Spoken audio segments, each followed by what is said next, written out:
సుందర నగరం విశాఖపట్నం ఎన్నో ప్రత్యేకతలకు నిలయం. సిటీ ఆఫ్ డెస్టినీగా పిలుచుకునే ఈ నగరం విశాఖ పౌరులకి మెరుగైన వసతులు కల్పించడంలో కూడా ముందే ఉంటుంది. ఇప్పటికే స్వచ్ఛ నగరాల జాబితాలో మెరుగైన ర్యాంకుతో ఉన్న విశాఖ ఈసారి ప్రథమ స్థానం కోసం పోటీ పడుతుంది. ఇందుకోసం జీవీఎంసీ ప్రత్యేక కృషి చేస్తున్నారు. దీంతో పాటు నగర ప్రజలు సహకరిస్తే మరిన్ని అద్భుతాలు సాధించి నగర ప్రతిష్టతను పెంచుతామని జీవీఎంసీ అధికారులు అన్నారు.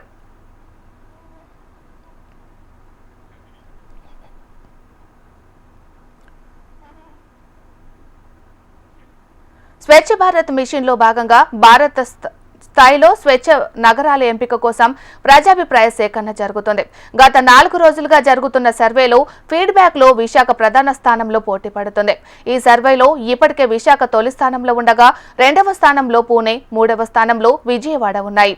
దీంతో దేశంలోనే పరిశుభ్ర నగరాల్లో ఒకటిగా విశాఖని నిలిపేందుకు జిల్లా యంత్రాంగం ప్రత్యేక కృషి చేస్తున్నారు.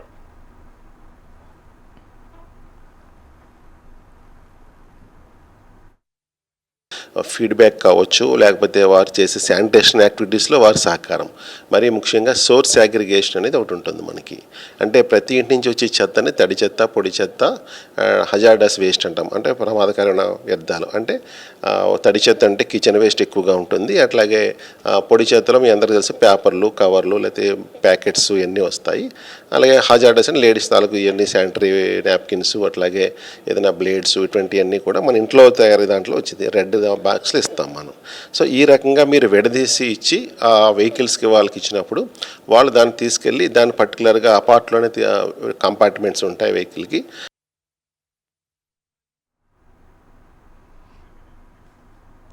స్వచ్ఛ సర్వేక్షణలో మంచినీరు, మూత్రశాలలు, పరిశుభ్రం అయిన రహదారులు, నగర పరిశుభ్రత, ఆరోగ్య ప్రాంగణాలు, చెత్త సేకరణ వంటి అంశాలు ప్రధానంగా ఉన్నాయి. ఇప్పటికే విశాఖలో ఇంటింటి చెత్త సేకరణతో పాటు నగరంలో ఉద్యానవనాల అభివృద్ధి, parking zones, walking tracks, public toilets వంటి నిర్వహణలో జీవీఎంసీ అధికారులు ప్రత్యేక దృష్టి సారించారు. గత సంవత్సరం విశాఖ 4వ స్థానంలో ఉంది. ఇప్పుడు సిటిజన్ ఫీడ్బ్యాక్ లో ప్రథమ స్థానంలో నిలిచేందుకు పోటీ పడుతుంది. దీంతో మొదటి ర్యాంకు సాధనకి వైజాగ్ పబ్లిక్ సహకారం అందించాలని జీవీఎంసీ అధికారులు కోరుతున్నారు. మరి విశాఖని అగ్రస్థానంలో నిలపడంలో సిటిజన్స్ రెస్పాన్సిబిలిటీ ఉంది.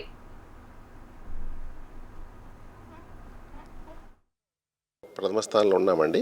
చాలా సంతోషకరమైన విషయం ఏంటంటే మనకి 33% గ్రీనరీ మనకి న్యాచురల్గానే ఉంది. అలాగే కాకుండా మనం కూడా జీవీఎంసీ లోకల్ బాడీగా అనేక రకాలైనటువంటి మనం యాక్టివిటీ చేస్తూ మొక్కల పెంపకాన్ని ఎప్పుడు ప్రోత్సహిస్తూ వస్తున్నాము. పోస్ట్ హుద్ తర్వాత కూడా మనకి అనేక రకాల ప్లాంటేషన్స్ మనం పెంచుకోవడం జరుగుతుంది. దీంట్లో భాగంగా మేము రోడ్ సైడ్ ప్లాంటేషనే కాకుండా మేము ఎప్పుడు కూడా మియావాకీ ప్లాంటేషన్ కూడా మనము ఎంకరేజ్ చేయడం జరుగుతుంది. అన్ని రకాల బయో డైవర్సిటీ ఉన్నటువంటి స్పెసీస్ అన్నిటినీ కూడా ఈ ముఖ్యంగా పార్క్ స్థలాలు ఏదైతే మనకి ఓపెన్ పార్క్ స్థలాలు మనకి సుమారు 700 స్థలాలు ఇప్పుడు ఖాళీగా ఉన్నాయి. దానికి విత్ బయోఫెన్సింగ్ అంటే